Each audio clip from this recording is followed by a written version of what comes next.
yung hindi nababanal ng salita ng Diyos, hindi nababanal ng paglilingkod, they will not see the Lord. Hindi sila mararapture.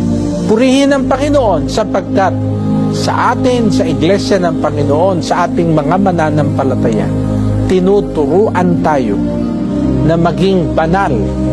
Tinuturuan tayo na maglingkod sa Diyos.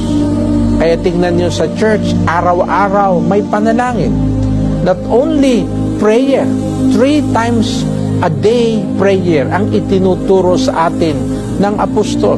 Paglilingkod na may ningas, paglilingkod na may pagtatapat, paglilingkod na may kasiyahan. Kaya mga kapatid, mapalad tayo na tayo ay nasa iglesyang pinangungunahan ng apostol. Meron po tayong katiyakan na makakasama tayo sa pangako ng pag-agaw, sa pangako ng rapture, sa muling pagparito ng Panginoon.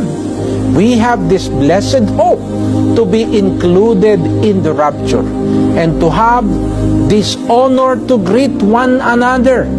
Happy rapture, because we belong to the church who possess all the characteristics to experience the rapture.